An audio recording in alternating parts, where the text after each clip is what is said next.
Në pjesën e tretë të alert do të ndjekim një speciale të zgjatur, në fakt dhe të detajuar të aktivitetit të parapagditëve të qendrës alert në lidhje me prezantimin e gjetjeve ankesave të konsumatorëve gjatë këtij viti, pra 2025-s. Ato pak a shumë çfarë u diskutuan edhe këtu, si dhe gjetjet e një pyetësor, një aktivitet me pjesëmarrje të organizatave shoqërisë civile, dy zëvendës ministrave, atit ekonomisë dhe të bujqësisë dhe zhvillimit rural, përfaqësuesve të delegacionit Bashkimit Evropian dhe organizatave të shoqërisë civile. Do shkojmë një hapësirë publicitare dhe ndiqeni pjesën e tretë. Ky është fundi i alert, pra me pjesën e tretë është fundi i alert për këtë premte. Do të shihemi bashkë në janar. Një urim për gjithë shqiptarët kudo që ndodhen, një vit të mbar dhe të begat.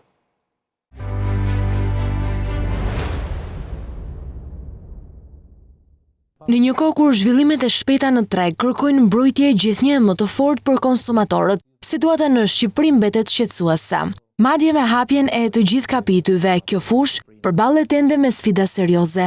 Për këtë qëllim, Linja e Gjelbër zhvilloi një takim në ambientet e Europe House në Tiranë, në vijim të projektit Linja e Gjelbër për mbrojtjen e konsumatorit, siguria ushqimore dhe forcimi i mbrojtjes së të drejtave të konsumatorëve në Shqipëri nëpërmjet fuqizimit të OSHC-ve lokale, të financuar nga Bashkimi Evropian. Qendra Alert në partneritet me Lëvizjen Europiane në Shqipëri kanë ngritur linjën e gjelbër kombëtare të pranimit dhe trajtimit të ankesave të konsumatorëve. Nga data 12 shkurt janë regjistruar 150 ankesa dhe janë trajtuar 71 raste. Themelimi, prezantimi i linjës që ka qenë 12 shkurti, deri sot janë diku te 150 telefonata dhe ankesa të trajtuara janë diku te 71 në mos gaboj,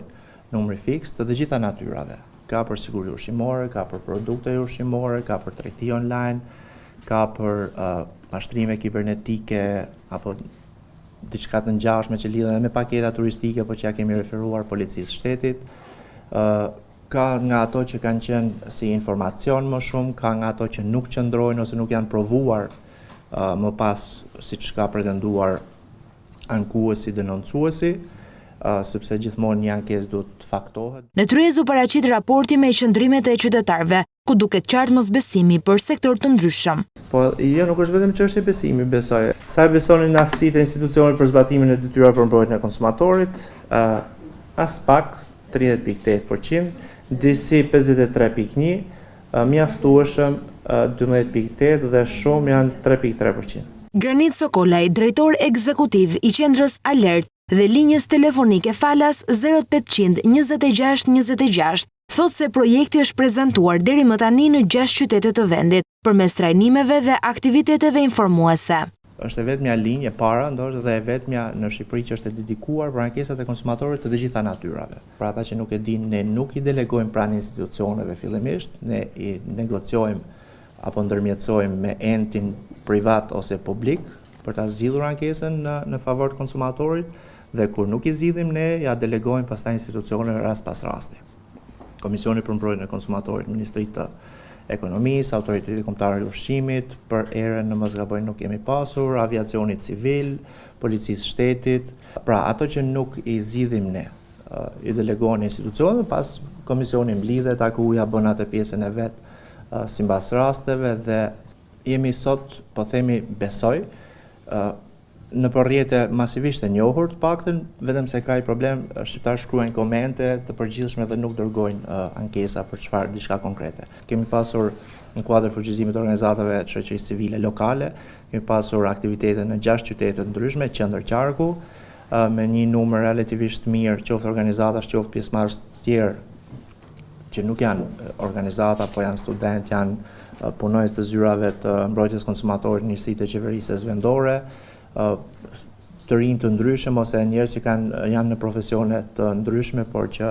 kanë pasur dëshirë të bashkohen. Gledis Gjipali, drejtor ekzekutiv i Lëvizjes Europiane në Shqipëri, organizata partnere në projekt, theksin e vuri tek standardet e kërkuara nga BE. Shpejtësia procesit nuk duhet na bëjë që të ulim cilësinë e tij, dhe kjo do të bëhet akoma dhe më e vështirë në një periudhë shumë të ngushtë, shumë të shpejtë, nga momenti që ligjet dalin për konsultim publik dhe më pas në kuvend periudha do të jetë shumë e shkurtër, tashmë edhe me ndryshimet në ligjin për rolin e kuvendit në procesin e integrimit, në procesin e anëtarësimit në Bashkimin Evropian. Është futur procedura e përshpejtuar për kalimin e ligjeve cilat janë pjesë e procesit integrimit, gjë që e bën dhe më të vështirë procesin e konsultimit, procesin e ndryshimeve aty ku duhen, pa prekur pjesën e përafrimit me legjislacionin evropian. Prandaj, shumë i rëndësishëm informimi dhe detyreza të tilla si kjo sot, apo dhe ato që janë ndërmarrë në rrethe, pra se nuk është vetëm Tirana, pavarësisht rëndësisë të madhe që ka, për të informuar grupet e interesit për të qenë të afta, për të ndjekur këto zhvillime në kuadrin legjislativ dhe institucional, dhe për të ndërhyrë me komente, me sugjerime, me shqetësime për fushat që i cakton, në mënyrë që procesi të jetë i suksesshëm, pra të kemi sa më pak grupe interesi që preken në periudhën më fat shkurtër nga pasojat negative të procesit të integrimit. Elisa Teneqegji, menaxhere projekti për sigurinë ushqimore, veterinarinë dhe peshkimin pranë delegacionit të BE, theksoi rëndësinë e bashkëpunimit. Por si një element shumë i rëndësishëm i qeverisjes së mirë dhe gjithashtu ndërtimit të besimit midis institucioneve dhe qytetarëve. Në procesin e anëtarësimit, Shqipëria ka marrë hapa të rëndësishëm, për sa i përket përafrimit të legjislacionit, kuadrit ligjor, dhe gjithashtu edhe zbatimit të legjislacionit, dhe sigurisht ka akoma për të bërë, ashtu siç evidentohet edhe në raportin e progresit për vitin 2025, mbrojtja e konsumatorit kërkon progres të mëtejshëm, por me një fokus specifik tek zbatimi efektiv i legjislacionit, forcimi i kapaciteteve institucionale dhe po ashtu përmirësimi i mekanizmave të mbikëqyrjes së tregut, po ashtu dhe reagimit ndaj kërkesave të konsumatorit. Dhe në këtë kontekst, takimi i sotëm e shoh një vlerë të shtuar, ku presim të dëgjojmë rezultate konkrete të mbledhura apo të identifikuara nga zbatimi i projektit tuaj deri tani. Dhe besoj që rezultatet që ne do të dëgjojmë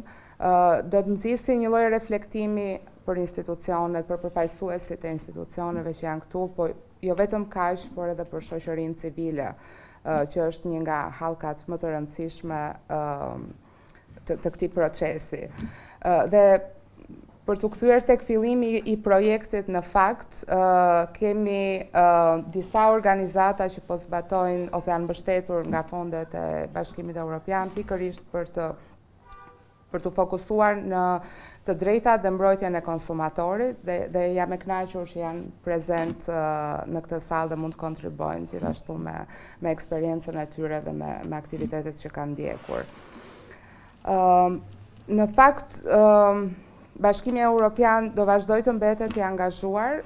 në lidhje me mbështetjen ndaj Shqipërisë për sa i përket përafrimit me aki komuniter, përmirësimit të kuadrit ligjor dhe mbështetjes së kapaciteteve institucionale përmes mekanizmave që ne ofrojmë, instrumentit të para anëtarësimit apo mbështetjes përmes TAIEX apo instrumentat të tjerë që janë në dispozicion,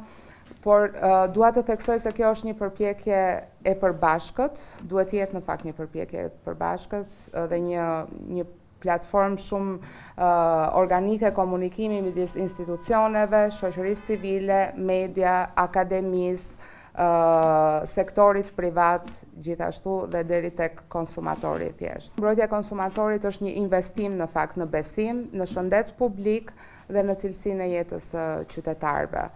Dhe përveç kësaj sigurisht dhe një hap i rëndësishëm në rrugën drejt Bashkimit Evropian, jo thjesht për të përmbushur kriteret që janë të vendosura, por për të ndërtuar një shtet që funksionon në shërbim të qytetarëve të tij. Për zëvendës ministrin Musa Belliu, thelbësor është bashkëpunimi mes institucioneve dhe aktorëve. Qendra si ju, apo të tjera që operojnë në këtë sektor, domethënë, të ndërmjetësojnë sa më shumë të jetë e mundur në mënyrë që çështjet të cilat sigurisht bazohen në ligje dhe në legjislacion dhe në standarde, dhe nuk është se të mos i shkojnë domosdoshmërisht gjykatës, e cila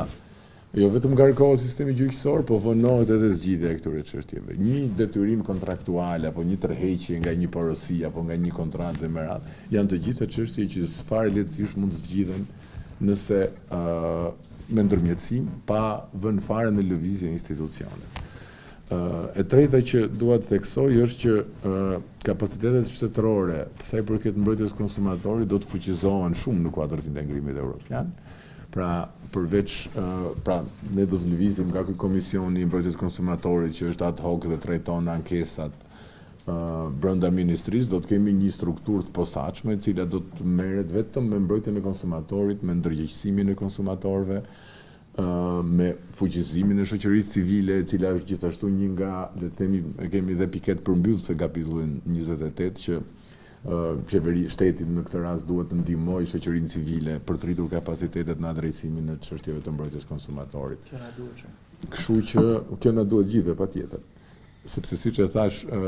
domethënë është një përpjekje kolektive, nuk është një përpjekje individuale e një institucioni apo një qendre apo një zyre specifike, sepse është një mal me të drejta që konsumatorët kanë në legjislacion dhe që do të kenë akoma më shumë nesër, por të cilët duke mos qenë ndërgjegjshëm, nuk i gëzojnë dot dhe nuk dinë edhe të ngrenë zërin apo të marrin atë që ju takon në fund të ditës. Kështu që unë vlerësoj tryezat të kësaj natyre, sepse është vërtet shumë e rëndësishme që këtë çështje diskutohet dhe fjalat përhapet sa më shumë të jetë e mundur, në mënyrë që vetë konsumatori të ndërgjegjësohet për drejtat që ka, edhe për ato çka i takon atij bazuar në legjislacion, çka pastaj në vetvete e bën më të lehtë punën edhe për institucionet. Por duke u ndërgjegjësuar, duke rritur kapacitetet, bëhet e mundur që çështjet të zgjidhen shpejt, pa kosto apo barë financiare për shtetin dhe për organet e tjera, dhe duke ruajtur pastaj edhe atë parimin e konkurrencës dhe të bërit biznes në mënyrë, le të themi, të ligjshme edhe për vetë biznesin, sepse përndryshe pastaj shkojmë tek forcimi i dorës me anë të ligjit dhe gjobat pastaj marramëndse që do të vijen edhe këto në kuadër të linjëzimit me legjislacionin e Bashkimit Evropian. Ndërsa zëvendës ministri i Bujqësisë Fatmir Guri u ndal tek forcimi i mekanizmave të kontrollit. Siguria ushqimore në tërësinë e saj mbetet një element themelor i shqetësimit konsumatorit, sepse i pari me cilin nis jeta është ushqimi, i fundit me cilin përfundon jeta është përsëri ushqimi. Dhe në këtë kuadër neve kemi njërin prej kapitulleve më sfidues në procesin e antarësimit, që është kapitulli 12, që ka pikërisht emrin siguria ushqimore, i cili synon ose që vendos të gjithë zinxhirin e sistemit të prodhimit nga ferma deri tek tavolina në një sfidë të përafrimit në një periudhë relativisht të shkurtër me kushtet dhe kërkesat e Bashkimit Evropian. Për mua kjo është shumë e rëndësishme, jo vetëm sepse në mënyrë të qëndësishme do të ndërtoj një kuadër institucional i cili do të sigurojë një siguri ushqimore të vazhdueshme në të gjithë hapat, por ajo që është më e rëndësishme gjithashtu është edhe fakti që do të krijojë një perceptim pranë konsumatorit që siguria ushqimore tani zbaton rregulla të certifikuara nga një entitet, siç është Bashkimi Evropian, që është entitet lider botror për sa i përket sigurisë ushqimore. Dhe në këtë kuadër unë besoj që i gjithë ky procesi do të shërbejë jo vetëm për të përmirësuar realisht të gjithë hallkat dhe të gjithë punën që bëjnë operatorët, të cilët unë jam absolutisht i bindur, operatorët e ushqimit, jam absolutisht i bindur, pjesën më të madhe të tyre është një punë gjenuine për t'i bërë gjërat më mirë çdo ditë, por është edhe në një farë mënyre një njohje ose një paraqitje më e drejtë e kësaj pune pranë konsumatorit final. Dhe në këtë kuadër, absolutisht neve të gjithëve na mbetet akoma më shumë për të bërë, Gjatë aktivitetit me pjesëmarrjen e përfaqësuesve të shoqërisë civile, grupeve të interesit dhe ekspertëve nga fusha të ndryshme, u theksua roli i Komisionit për Mbrojtjen e Konsumatorit, si edhe kontributi i institucioneve përgjegjëse për sigurinë ushqimore, veterinarinë dhe peshkimin. Konsumatorët kanë mungesë informacioni mbi drejtat e tyre, është 85 e kanë plotësuar. Pra, informimi i konsumatorit nuk bëhet vetëm me shere, por mund të bësh ngresh struktura në të cilat mund të punosh lirshëm për të pasur çdo ditë komunikim rrisku, e para edukim dhe e dyta komunikim rrisku.